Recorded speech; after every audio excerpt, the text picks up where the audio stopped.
Welcome to level 2 of the Game of the Gifts. If you are here, hopefully you've done at least 5 to maybe 14 days of level 1 of the Game of the Gifts. And what you should have noticed in order to pass that level, to come to this level, is that you should start to have noticed that you see more opportunities. You see things that make your life better. You appreciate the beauty of things more. You enjoy the presence of where you are. And you kind of feel like your brain has automatically started looking for gifts instead of looking for negative things. And it should feel like your life feels more joyful, easier. And it should feel like your general emotional state has been getting higher and higher every day. So riding off of this, we started with the easy version of the game. Just find the good things. We're not trying to convert anything, but here we are. The game of opportunities is about understanding that all challenges can be opportunities. If we understand that gratitude is a lens that we can apply to all challenges. And the idea that gratitude is the idea that it's a feeling of receiving a gift. Why would a challenge be a gift? Because it helps us grow, because it helps us learn, because new opportunities and challenges give us amazing stories, because it gives us new insight. It makes us wise. It helps us contribute, and it helps us develop skills, personality traits that can help us become really the person that we want to be. And it's kind of like when you, what's that parable or something? If you ask God to give you patience, then he'll give you a situation to test your patience so you can become more patient. And it's the same thing here. So why does this apply to sport? Why does this increase the way we move? Well, we experience challenges all the time in sport. We often experience them in the form of injuries or setbacks or frustration with not being able to gain technical skill. And also, we can experience a lot of frustrations interpersonally, but the game of opportunities is not about our challenges with other people. That is level 3. That is a whole nother level. We have to solve our own personal challenges first, which often means being aware of our emotional state and being aware of how negative emotions impact us and what they're actually trying to tell us. So if you remember from earlier in this course, you have to remember that negative emotions are a place we want to visit. They're very useful, and they're going to tell us what we want to run away from. But again, running away from one thing could be in any direction. There's a very big difference between running away from something and running towards something.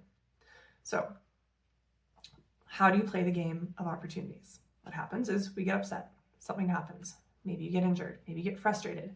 Maybe practice isn't going the way you want it to go. And you say, all right, I'm feeling this way. You have your moment.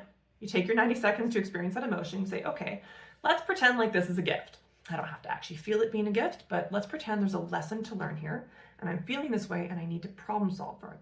So if you're feeling frustration, if you're feeling envy, if you're feeling sadness, if you're feeling anger, these are 4 different emotions, and they all have something different to teach you. So for me, I experienced a lot of frustration.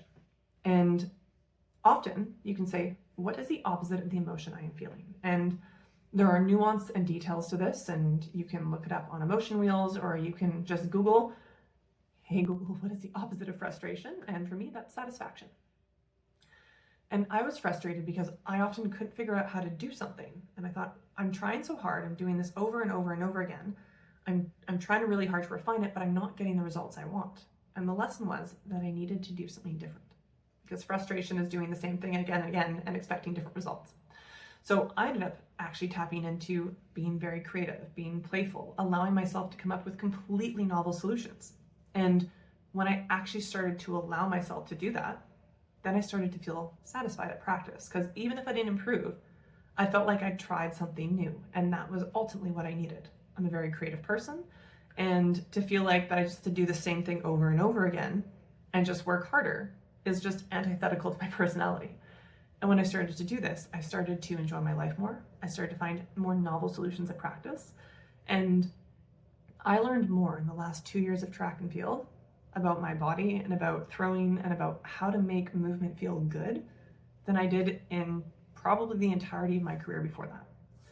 So that frustration, that deep frustration that I carried around for years, ended up being the biggest gift of my life. And it ended up being the thing that made sport really enjoyable. So the game of opportunities happens when you experience a negative emotion, you notice what it is, You let yourself feel it for a second because we're not trying to gaslight ourselves. And then we say, what is the opposite? We say, what do I have to do to get from here to there? What is something, you can chat GPT this and you can run ideas by it, but this is one of the ways that helps you not get stuck in a downward spiral. So the game of opportunities is about the idea of trying to make sure that not only are you playing the game of the gifts and making sure you're sustaining yourself at a more elevated state, but when you do come across a challenge, you are able to pull yourself out of it faster so that you are not wallowing in negative emotions, negatively impacting your thought patterns, negatively affecting your movement patterns, and making it really hard to progress. So if we can pull ourselves fast out of a downward spiral, then we can progress faster in our sport and in life in general. The way you win level 2 and you know that you are ready for level 3 is when you start to really feel empowered in this way that you feel like you can solve your own problems, and in the way that you start feeling like you are progressing at a much faster rate because your problems aren't really problems anymore. They're challenges and they're opportunities that help you move towards the next level. So this is something that we can add on to the game of the gifts of the game of challenges, the game of opportunities. And this is the caveat, that sometimes you're not going to be able to figure out exactly what that gift is in the moment. But you have to make yourself open to the concept that there will be a lesson from this. And if you stay open to it, if you don't just see it as this awful thing that happened and there's nothing that you can do about it, it allows you to, again, just be more open and potentially come out of that downward spiral or that dark hole faster. So good luck.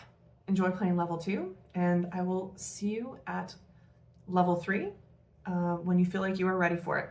Level 3 is actually just an introduction, and it's actually a different part of the course, and it is about social gratitude and how we can start using gratitude to start working with other people, understanding ourselves, understanding relational dynamics, and understanding how gratitude is a very interesting social mechanism for bonding and teamwork and opportunities.